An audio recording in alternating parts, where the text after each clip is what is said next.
Ophélie Denis, bonjour, bonjour. Bonjour. Soyez la bienvenue au petit déjeuner de Devenir pour Agir. Merci. Et merci de nous recevoir dans vos locaux à Paris. Merci beaucoup. Ophélie Denis, je voudrais commencer par une petite citation, n'est-ce pas, d'Anthony Hawkins. Il se présentait et voilà ce qu'il disait. Ma philosophie, c'est la suivante. Ce n'est pas mon affaire ce que les gens disent de moi et pensent de moi. Je suis ce que je suis et je fais ce que je fais. Je n'attends rien et accepte tout. Et cela rend la vie beaucoup plus heureuse. Et vous, Ophélie Denis, qui êtes-vous? Vaste question pour se définir. Alors moi je suis donc Ophélie, je pense que vous ne me connaissiez pas avant qu'on se rencontre et je pense que la plupart des personnes qui vont nous regarder ne me connaîtront pas. Pour faire simple et synthétique sur mon parcours, moi j'ai grandi dans une petite ville de province, j'ai fait des études somme toute classiques et puis j'étais en sport-études, art du cirque et danse et ça m'a amené à rencontrer beaucoup de personnes, dont une personne en particulier qui m'a repérée pour faire du mannequinat. Donc j'avais 15 ans à l'époque, c'était assez nouveau, ma famille ne connaissait pas du tout cet univers, donc il y avait beaucoup d'appréhension, il y avait beaucoup de peur, c'était un peu se lancer dans le grand bain. Mais pour autant, j'avais toujours en tête de faire ce que vraiment j'avais envie de faire et de ne pas m'attacher à des choses qui ne me ressemblaient pas. Raison pour laquelle, par exemple, j'ai refusé d'être en agence et j'ai toujours travaillé seule et pour moi-même. En parallèle de ça, j'ai quand même été le petit modèle de la société en allant faire des études de commerce, en s'investissant dans ce qu'on pourrait appeler le schéma classique, que j'ai déconstruit plus tard. Schéma classique dans lequel, donc après un master en management, j'ai eu un poste de responsable de secteur, raison pour laquelle vous êtes dans mes locaux aujourd'hui. Magnifique. Et puis les réseaux sociaux sont arrivés au moment du confinement. En fait, j'étais déjà dessus, c'était quelque chose qui me plaisait, particulièrement Instagram, parce que vous avez cette possibilité de ne pas me montrer vraiment pour qui j'étais, mais plutôt pour le paraître. On pouvait mettre un peu les photos qu'on voulait, le lifestyle qu'on voulait, et finalement on était un petit peu qui on voulait à cette époque-là sur les réseaux. Donc j'ai aimé ce phénomène-là. Et puis en confinement, ça a pris de l'ampleur parce que je me suis retrouvée entre guillemets sans travail puisque tout le monde était confiné et bloqué. Et hyperactive que j'étais, toujours en train de penser à des choses et à créer, je me suis dit il faut faire quelque chose. Et donc j'ai développé les réseaux sociaux, j'ai formé aujourd'hui plus de 550 personnes sur les réseaux à en vivre. Et je leur ai apporté pas seulement des clés de comment vivre sur les réseaux, comment travailler, mais aussi des clés d'état d'esprit et ce que j'appelle moi de mindset. Donc aujourd'hui, je me définis un peu comme une mindseteuse, donc quelqu'un qui va aider vraiment dans le positif à changer des vies, mais surtout changer des états d'esprit, à déconstruire des schémas qu'on connaît, et notamment ce schéma de études, travail, vie de famille, crédit, etc., qui en fait n'apportent pas forcément un bonheur et une satisfaction, puisqu'on se rend compte que plus on évolue dans la vie, et plus finalement nos besoins aussi, nos envies évoluent, donc ils sont plus grands, nos salaires ou en tout cas notre rythme de vie n'est pas correspondant et finalement on s'appauvrit et finalement on n'est pas plus heureux. Et c'est aussi ce que j'apprends aux gens, qu'il y a d'autres voies, qu'il y a la voie évidemment du risque, la voie de l'entrepreneuriat, mais que cette voie-là on peut aussi la faire avec confiance et vaincre un petit peu ce sentiment d'insécurité. Donc voilà, c'est un petit peu tout ça que je partage au quotidien sur les réseaux, ce qui fait de moi entre guillemets une influenceuse avec des partenariats à côté avec de nombreuses marques connues dans la cosmétique, dans le cinéma, enfin voilà, pas mal de choses autour de la vidéo, de la publicité, notamment avec des plateformes aussi d'e-commerce sur lesquelles je fais présentatrice de produits. Enfin voilà, c'est vraiment plein d'opportunités qui en ont amené d'autres, de par le mannequinat et de par tout ce qui se passe à travers les réseaux. On va reparler de tout cela, Ophélie Denis. Merci de nous avoir tracé votre parcours.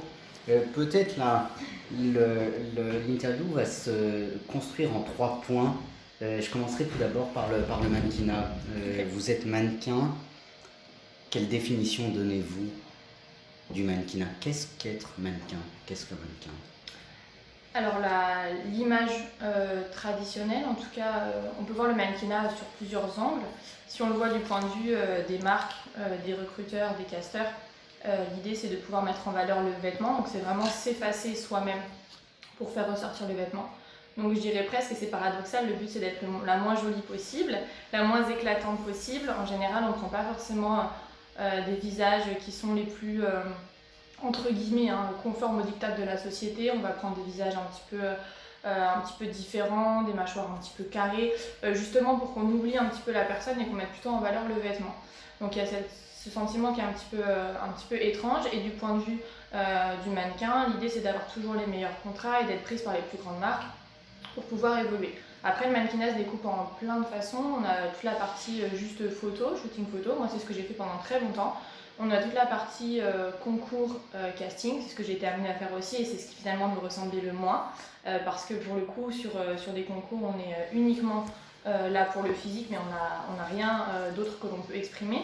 Et puis, il y a la partie défilé, et après, il y a plein de petits métiers annexes de publicité ou autres qui peuvent se greffer. Donc, tout est assez intéressant. Mais ce qui me freinait dans le mannequinat, et raison pour laquelle c'est pas mon métier essentiel, ou c'est pas en tout cas la unique chose que je fais, c'est que justement j'avais du mal à pouvoir exprimer aussi autre chose. Qu'est-ce que je pouvais apporter aux gens en faisant du mannequinat? Finalement pas grand chose. Quel était le message que je livrais à la jeunesse? Soyez comme moi, faites une taille 36, et puis ça donnait des messages parfois indélicats et qui sont pas justes. Par exemple, il y a beaucoup de personnes, quand je me suis lancée dans le mannequinat, qui pensaient que je ne mangeais pas ou que je mangeais plus, ou que toute ma vie, bah oui, elle avait pas mangé cette fille, alors très bien. Et c'était tellement faux. C'était ma morphologie, je mangeais pourtant beaucoup.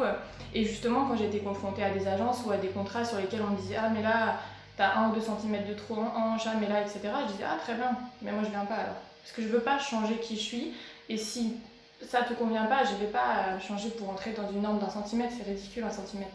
Et j'avais vraiment cette envie-là. Et aujourd'hui, le mannequinat, je me rends compte de plus en plus, il privilégie quand même aussi la personnalité. J'arrive dans beaucoup de concours, de casting, où c'est la personnalité qui va faire la différence. L'idée que la personne soit sympa avec les équipes, agréable, qu'elle ait dit bonjour, qu'elle se soit intéressée un petit peu aux personnes qui la castent.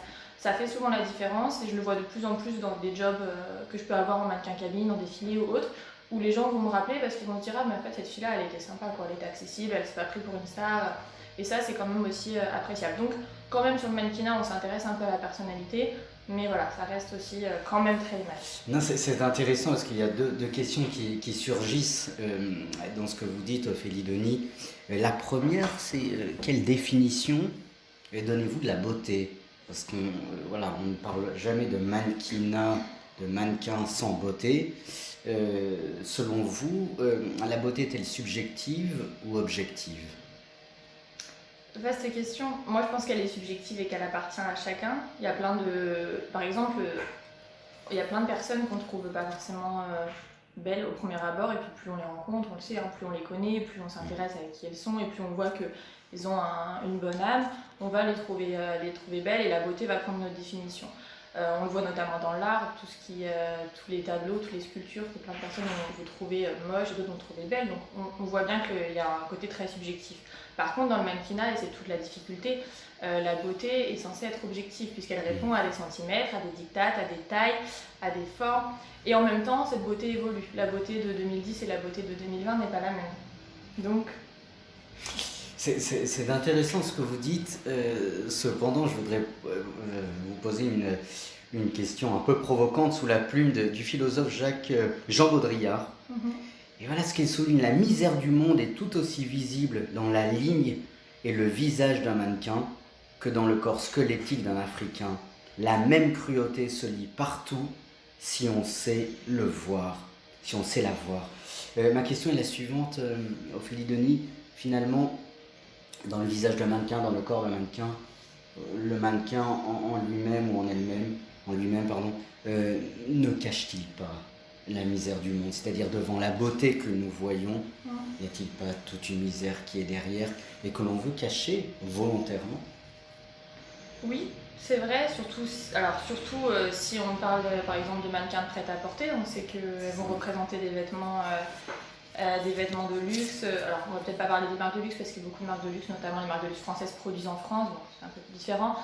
Mais on peut imaginer en tout cas qu'une grande partie des tissus vient du tiers-monde, et puis que beaucoup de grandes marques et de grandes enseignes qu'on connaît, même pas que dans les vêtements, on parlait des téléphones, on parlait de tout, de toute l'actualité et ce qu'on suit provient de la misère du monde. Et donc ça peut être aussi le reflet de cette souffrance. C'est vrai, est-ce qu'on doit tirer la sonnette d'alarme sur la mannequin qui finalement cautionne, ou sur le dictat de la mode? C'est une vraie question. Est-ce que les mannequins elles-mêmes sont pas dans une certaine souffrance? Moi, la plupart des personnes que j'ai vues n'étaient pas heureuses. Hein. Pourquoi? C'est intéressant, pourquoi? Parce que c'est vrai qu'elles donnent l'image d'être heureuses, enfin, quand on les voit défiler, etc. Bah, en fait, j'ai eu l'impression que déjà en tant que mannequin, on encaisse beaucoup. La personne que j'étais il y a 10 ans et la personne d'aujourd'hui n'a rien à voir. C'est-à-dire qu'il faut vraiment avancer sur l'acceptation, se détacher du jugement des autres. C'est un travail qui est long, qui est fastidieux. On en prend vraiment dans la gueule tous les jours. Et il y a d'une part cette notion parfois d'être juste un objet, d'être là pour une raison. Et donc quand la personne s'adresse à vous, elle ne vous adresse même pas à vous comme si vous étiez un humain. Donc il y a quelque chose d'un petit peu compliqué à gérer. Et puis ensuite, il y a toute cette pression, toujours du poids, d'être beau. Par exemple, je vais vous faire rire, mais un jour j'arrive à un casting et en fait la veille, je suis très sensible, donc j'ai une allergie du visage et je me dis mais comment je vais y aller? Et j'arrive là-bas, tout le monde rigole et donc forcément le casting est perdu. Et là, bon, ça me fait rire, mais il y a des personnes qui vivent de ça, c'est leur unique source de revenus, donc elles arrivent, là elles sont bloquées une semaine et donc il y a une souffrance interne du jugement des autres. Et puis il y a quelque chose de plus profond, c'est que souvent le mannequinat, le fait de cette mise en avant et d'être surtout sur du paraître, c'est qu'on n'ose pas se révéler à soi-même qui on est vraiment. Qu'est-ce qu'on est au-delà de son image? Qu'est-ce qu'on va aller délivrer comme message? Qu'est-ce qu'on peut faire d'autre que par son corps? Et cette chose-là, je crois que ça va être dur à avoir pour certaines mannequins, mais c'est vrai, c'est des choses qu'elles ont du mal à aller au-dessus. Et en fait, ça révèle un grand manque de confiance en soi, mais aussi de ne pas avoir pris le temps de se connaître et de se chercher, de savoir qui on est et ce qu'on veut faire. C'est hyper intéressant ce que vous dites, et vous venez de dire deux mots qui sont le contenu de ma question, qui est la suivante. Finalement, quand vous défilez pour des marques ou que vous êtes une ambassadrice des marques, finalement, est-ce que vous êtes ou est-ce que vous paraissez? Le mannequin est-il ou paraît-il? Selon vous, pour vous? Difficile à dire. Il y a des grands mannequins qu'on ne cite plus. Si on prend une Naomi par exemple, on voit bien qu'elle ne paraît pas. Il y a des gens pour qui le mannequinat c'était une vraie révélation et c'était leur façon d'être, pas de paraître. Je pense que ça c'est réel et ça se voit et je pense que c'est aussi dans les plus grandes icônes qu'on connaît. Maintenant, un défilé, on peut le prendre de plein de façons. Ça peut être un jeu d'acteur où on monte sur scène et on est quelqu'un qu'on n'est pas vraiment. Parce que quand on défile, on a hyper confiance en soi, on a une démarche un peu provocante, on est une femme très séduisante, etc. C'est pas forcément qui on est dans la vie de tous les jours. Le défilé, ça peut aussi être le moyen justement d'être, parce qu'on peut justement par le geste, parce que là on a un corps en mouvement, donc on peut exprimer beaucoup plus de choses. Moi qui viens du cirque, je sais qu'on peut du coup montrer des choses différentes. Et puis en même temps, on peut juste paraître, parce que si on travaille pour un défilé d'une grande maison, en fait on doit défiler comme ci, comme ça, pas bouger le bras de plus de 1 cm, et donc finalement on est personne, on paraît juste. Non mais c'est intéressant, vous donnez un exemple d'un défilé où voilà, il faut être vraiment dans les clous. Finalement, quelle est la part de liberté quand vous défilez? Non, il n'y en a pas. Il n'y en a pas. Non. Et comment le vivez-vous? Parce que finalement, vous êtes cloisonné, vous êtes emprisonné. Oui, il y a vraiment un sentiment d'emprisonnement. Maintenant, je ne peux pas me plaindre de ce métier parce que quand on défile, quand on fait 2 défilés dans une journée et que pour certains ça représente 10 jours de travail, d'un travail difficile, moi j'ai conscience de tout ça. Donc je me dis, ça va en fait.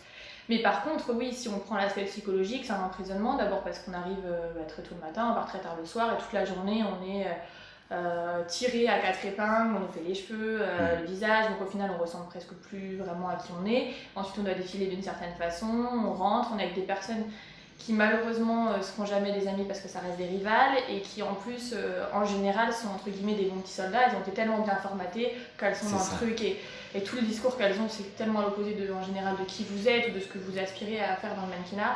Et donc voilà, vous finissez votre journée, il n'y a pas vraiment un sentiment de satisfaction. Moi je me rappelle avoir défilé à la Fashion Week de Paris et pourtant c'était un accomplissement. Je me disais, ouais, toi Ophélie qui n'avait pas confiance en toi, qui était toujours la plus petite de ta classe, qui était toujours très maigre, qu'on avait beaucoup critiqué, j'avais beaucoup enquêté dans le mannequinat, je me suis dit, waouh, ça y est, c'est l'accomplissement.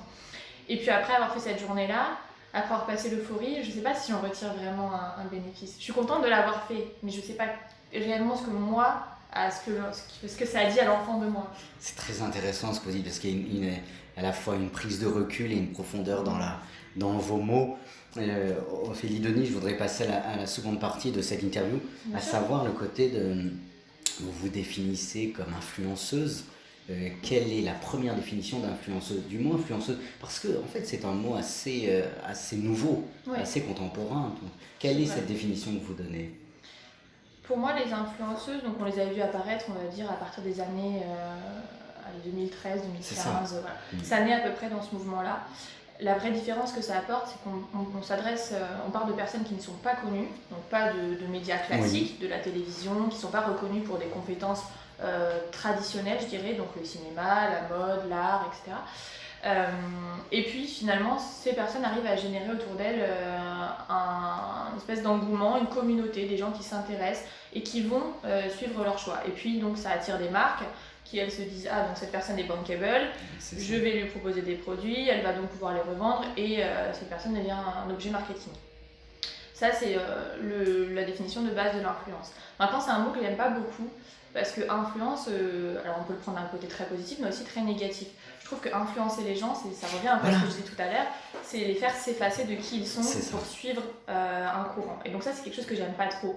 Moi j'aime bien définir plutôt comme quelque chose d'inspirant. Je préfère inspirer les gens à penser quelque chose, à faire à quelque chose, ça me paraît beaucoup plus positif que d'influencer. Mais en effet, le mot est influenceuse, et aujourd'hui, le travail d'influenceuse, qu'on soit très clair, c'est faire des stories, faire donc de la publicité vidéo et photo pour des marques, être rémunéré pour cela, et les personnes vont commander les produits qu'on présente. Alors, vous avez donné 2 définitions positives et négatives de l'influenceuse. Et quand on regarde dans le dictionnaire, je suis allé voir la définition même du dictionnaire, et il est marqué personne donc qui influence l'opinion, la consommation par son audience et les réseaux sociaux. C'est ce que vous avez dit. Cependant, il y a une 3e définition négative aussi. Dans le premier sens du terme d'influenceuse, c'est la manipulation. Oui, je suis d'accord. Et finalement, dans cette manipulation, n'y a-t-il pas un côté de malsain finalement? Si, bien sûr, et puis je pense qu'on l'a vu dans les dérives, ça sort de plus en plus. Alors c'était pas trop à l'époque parce que comme c'est un nouveau métier, on s'intéressait pas à ce qui était mal fait. Aujourd'hui on voit les dérives, ce qui est mal fait, on voit des personnes qui vont promouvoir des marques qui finalement du jour au lendemain disparaissent de sites internet et donc les gens se sont fait arnaquer. On voit beaucoup de choses, des produits qui sont pas du tout viables, etc. Mais est-ce que ces personnes-là sont pas aussi prisonnières? Parce que moi la question elle est là, c'est que une fois qu'on a un contrat, alors on peut vérifier par A plus B la viabilité du produit, mais si on va un peu plus loin que ça, en fait ça devient le métier de ces personnes-là, donc c'est ce qui les nourrit, c'est ce qui fait qu'elles payent leur crédit, c'est ce qui fait... et on retourne dans le système de formatage que j'expliquais tout à l'heure. Et donc oui, il y a un côté manipulateur malsain, en fait c'est une autre forme de vente. C'est le même vendeur que vous avez qui vous harcèle dans les grands magasins de distribution pour vous vendre quelque chose. Vous avez un petit peu la même chose sur les réseaux sociaux. Donc de toute façon, la vente par définition n'est pas purement sincère. Je ne crois pas que la vente soit purement sincère. Donc je crois juste que c'est un autre métier, une autre façon de gagner sa vie. Est-ce qu'elle est positive? Je ne sais pas.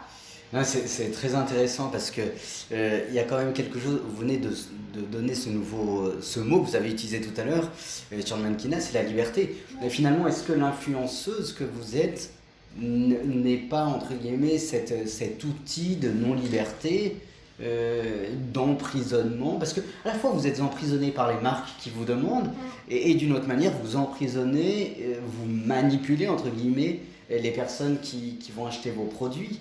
Alors, si je dois prendre à titre personnel, je ne crois pas le faire, même si je pense pas être différente des autres. Donc je pense qu'on fait tout à un moment donné et par bien des façons. Je pense aussi que ça a beaucoup évolué. Je vois beaucoup d'influenceuses maintenant qui, même de plus en plus, surtout les très connues, qui refusent énormément de contrats, qui font vraiment que ce qui leur correspond et qui se développent surtout. Pour elles, ça a été un outil marketing pour se développer dans autre chose. Créer un site web, écrire un livre. Voilà, après elles retournent, elles recentralisent autour d'elles-mêmes et du message qu'elles veulent porter plus que de l'outil marketing. Et ça on le voit de plus en plus et je trouve ça très très positif. Je pense le faire de moins en moins, mais je pense que j'ai été amenée à le faire aussi. Je me rappelle un jour, et je le dis sans problème, avoir fait gagner un voyage à Dubaï. Donc il y a beaucoup de gens qui ont joué, il y a eu énormément d'euphorie autour de ça. En fait, je sais pas vraiment si ce voyage a été gagné, je sais pas vraiment s'il a été fait dans les normes, mais je me dis tous ces gens qui ont joué, participé, qui ont cru dans ce message et tout ça positif. Est-ce que vraiment derrière ils ont un retour sur l'investissement? Et ça c'est juste un petit exemple, évidemment on pourra en prendre d'autres et là ça n'implique pas d'argent donc finalement c'est pas si grave. Mais pour beaucoup ça implique de l'argent, des achats de produits, des achats d'affiliation, etc. Donc je crois pas l'être, en tout cas de moins en moins, parce que encore une fois je refuse d'être en agence, donc je suis vraiment freelance, j'ai un manager qui suit toutes les demandes que je reçois et on trie et on fait un peu ce qu'il y a de bon et ce qu'il y a de moins bon. Mais je crois aussi que les marques ont leur part de responsabilité, beaucoup sont pas du tout fiables, j'ai été parfois très déçue de choses qu'on promet et puis en fait à l'arrivée c'est pas du tout ce qu'on espère. C'est un milieu complexe. C'est un milieu très complexe. On ne parle pas d'influenceuses, d'influenceurs sans, il me semble, sans le côté de la mode. Parce que finalement, vous mettez en avant des produits de mode.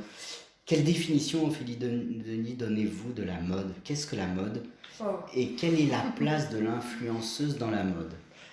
Donc tout d'abord, qu'est-ce que la mode? Qu'est-ce que la mode? Ça, c'est une vraie question. C'est vrai que moi, je suis un peu anti-mode. Alors, c'est compliqué. Moi, je prends la mode après qu'elle soit lancée. Donc, pour moi, la mode, c'est un résumé des tendances que font un groupe d'humains et puis qui vont acclimater, qui peut passer par les vêtements, mais pas seulement. Qui vont aussi, pourquoi pas être un lifestyle. On peut être à la mode d'être influenceuse et puis demain faire un autre métier de trading ou autre. Enfin, on voit beaucoup de choses évoluer. Donc la mode, on dirait que c'est quelque chose de passager qui peut regrouper un peu un groupe d'humains et tout un univers derrière. Moi je suis toujours un peu à contre-courant quand il y a quelque chose qui sort en mode. En général ma première réflexion c'est de ne pas l'aimer et puis 1 ou 2 ans après je me mets à l'aimer, je le porte. Donc je porte toujours avec décalage les choses. Je crois pas qu'il n'y ait que des influenceuses mode, au contraire je crois que ça a été en fait au début. Toutes les influenceuses venaient forcément de la mode. D'accord. C'est parce qu'elles mettaient en avant des vêtements, des styles de vêtements qu'on voyait pas forcément, ou des associations, ce que ne font pas les mannequins. Les mannequins, elles répondent à ce qu'on leur demande de faire. Donc elles portent sur alors que là, il y a une vraie volonté de choisir des vêtements et de se dire ok, c'est ça que je veux montrer à mon public. Et le public est intéressé par ces vêtements et ça crée une communauté. On se dit cette fille est dans la tendance, cette fille répond au marché actuel, aux marques, elle va pouvoir me dire où trouver ce haut, où trouver ce bas. Donc c'était ça au départ.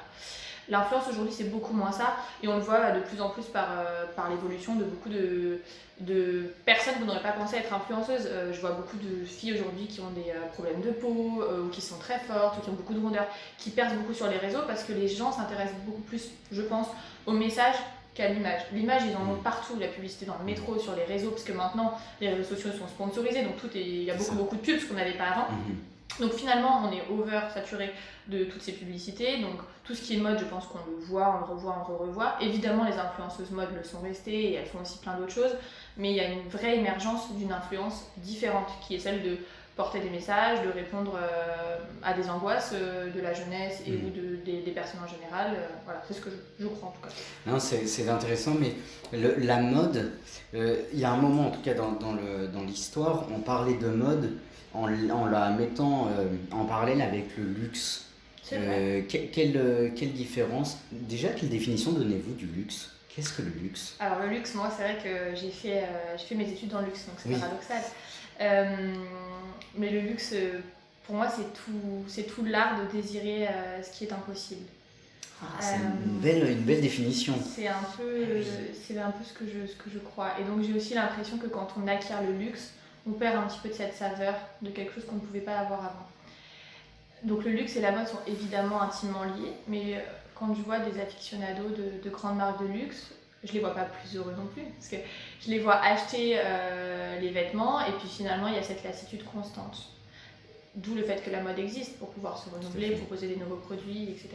Donc luxe et mode sont évidemment intrinsèquement liés, puisque c'est en plus le luxe qui donne la tendance pour toutes les autres marques de mode qui vont copier et modifier légèrement et influencer la tendance. C'est intimement lié, mais c'est tout le paradoxe de l'éphémère. Et c'est aussi ce que nous reflètent les réseaux sociaux. Le but, c'est de proposer des contenus différents tous les jours ou toutes les semaines, et donc de changer de tenue de mode, de proposer un autre contenu mode et luxe.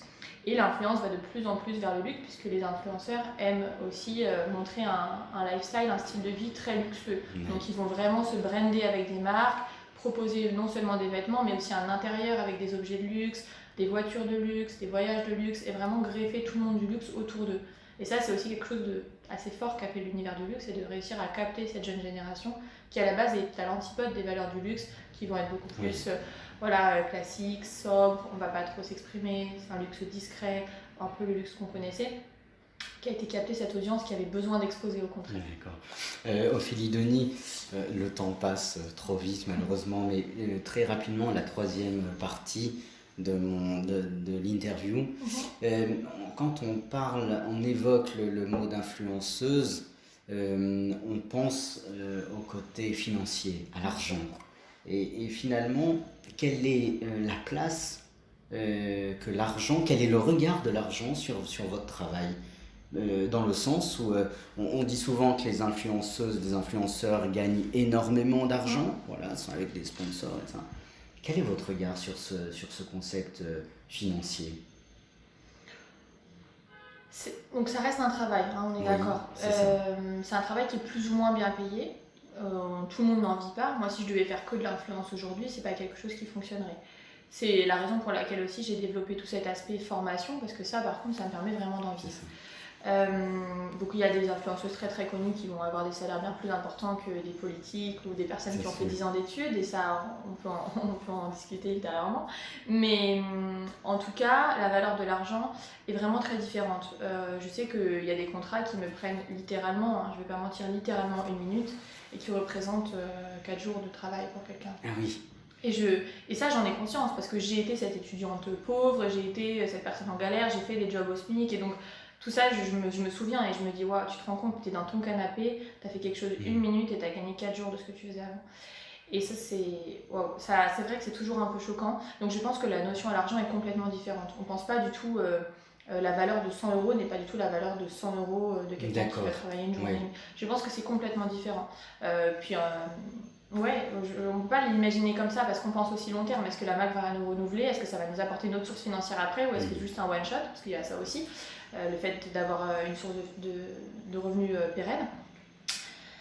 Donc cette notion d'argent, je la vois complètement différemment. Je le vois pas en fait en euros, je sais pas comment vous l'expliquer. Quand il y a un contrat qui tombe, c'est pas des euros qu'on voit, c'est plutôt un chiffre d'affaires pour nous-mêmes, notre auto-entreprise, notre entreprise, mais c'est différent. C'est différent en fait, donc vous avez un regard, c'est assez subjectif finalement, ce regard que vous avez. Avant-dernière question, peut-être, je voudrais citer Pierre Corneille, qui dit « Dans le bonheur d'autrui, je cherche mon bonheur ». Ophélie Denis, avec tout ce que vous venez de nous dire, êtes-vous heureuse? Êtes-vous une femme heureuse aujourd'hui? Oui, aujourd'hui je le suis. Je le suis, mais parce que c'est la suite d'un long travail personnel, d'un long travail de développement personnel, d'un long travail d'acceptation. Et c'est pas les réseaux qui m'ont aidé à le faire, et c'est en partie le mannequinat, en partie le sport, en partie des risques que j'ai pris, en partie le fait d'avoir formé autant de personnes et d'avoir vu des accomplissements où ça m'a permis de me dire ok, t'es à ta place, est-ce que t'as fait bien, et finalement t'as réussi à concilier le fait de faire du business et d'aider les autres. Donc je suis heureuse, mais parce que ça a été un long travail. Je suis pas heureuse comme ça. Ça a vraiment été long. Il y a eu beaucoup de moments d'angoisse, de peur, de risque, de doute. C'est vraiment un long chemin. Mais je le suis parce que je crois profondément que je fais ce que je veux. En tout cas, j'essaye. Il y a toujours une part évidemment d'emprisonnement. Mais j'essaye au maximum d'avoir cette liberté. Et donc quand on est libre, je crois qu'on est foncièrement heureux. Mais quelle définition donnez-vous du bonheur ? Ah, c'est sûr. Hein.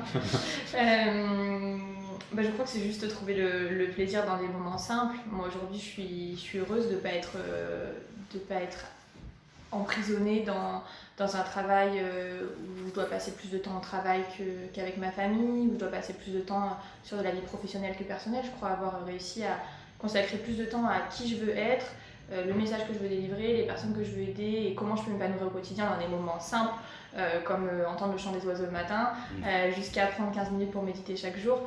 Tout ça, je crois que c'est des petits bonheurs accumulés qui font le bonheur global. Et puis même dans les jours où c'est pas le cas, où je suis pas heureuse, où je suis mécontente de moi, je trouve quand même une forme de gratitude à me dire ok, mais cette journée tu l'acceptes et c'est ok, et du coup ça te permet demain de faire les choses différemment. Et donc c'est ça. Mais on voit que vous êtes heureuse et épanouie dans ce que vous faites. Ophélie Denis, pour les milliers d'étudiants qui nous regardent, première question, à quel endroit pouvons-nous vous retrouver? Donc à la fois sur les réseaux, à la fois dans votre entreprise, dans votre... On peut me retrouver un peu partout. Essentiellement sur Instagram parce que c'est là où je travaille le plus, c'est là où j'ai formé le plus d'étudiants justement qui pouvaient avoir ou des problèmes financiers ou en tout cas des problèmes de confiance en eux et de pas savoir ce qu'ils voulaient faire dans la vie. Donc c'est plutôt sur Instagram qu'on retrouve tout ce contenu. Je suis également présente sur TikTok évidemment, qui est les réseaux un peu à la mode, sur Facebook même si c'est un petit peu old, et puis j'ouvre également des canaux Telegram, donc je ne sais pas si vous connaissez, mais c'est un peu la tendance du moment, donc notamment sur l'état d'esprit positif et comment mettre en place des actions au quotidien, et puis sur des conseils business pour les jeunes notamment. Donc voilà, on peut me retrouver un peu partout, mais surtout sur Instagram. Génial. Et quel message aujourd'hui, Ophélie Denis, pouvez-vous leur donner? Quel message d'espérance pouvez-vous donner à toutes celles et ceux qui vous écoutent pour avancer? Croire en vous, surtout, il y aura des moments très durs, mais moi, il y a une phrase que j'aime beaucoup, c'est même après la plus longue nuit d'hiver, le soleil arrive toujours. Et c'est vrai, on peut tous vivre des choses très compliquées, que ce soit personnelles, des ruptures amoureuses, des ruptures amicales, que ce soit professionnelles, des ruptures de choix, de plus savoir dans quelle direction on va, et je sais que ce monde est difficile. Et pourtant, il y a toujours une espérance à la fin. Cette espérance, on la trouve dans le fait de ne plus avoir peur, et ça c'est quelque chose qui se travaille, dans le fait d'avoir confiance, de ne pas se sentir dans l'insécurité. Et acquérir de la confiance en soi, c'est avant tout se connaître, et quand vous vous connaissez, vous pourrez tout faire. Et puis je crois que dans cette jeunesse, c'est important de le dire, on n'aura pas un métier, une vie, une route, on en aura énormément. Et donc n'ayez pas peur de changer de voie, n'ayez pas peur de changer de métier, n'ayez pas peur de changer en cours de route, n'ayez pas peur de l'avis des autres, parce que finalement ils sont parfois pas capables de faire ce que vous êtes en train de faire. Donc juste croyez en vous, allez-y, et je crois que le meilleur est à venir. Les amis, croyez en vous, comme vient de nous dire notre amie Ophélie Denis. Ophélie, un grand merci de m'avoir reçu.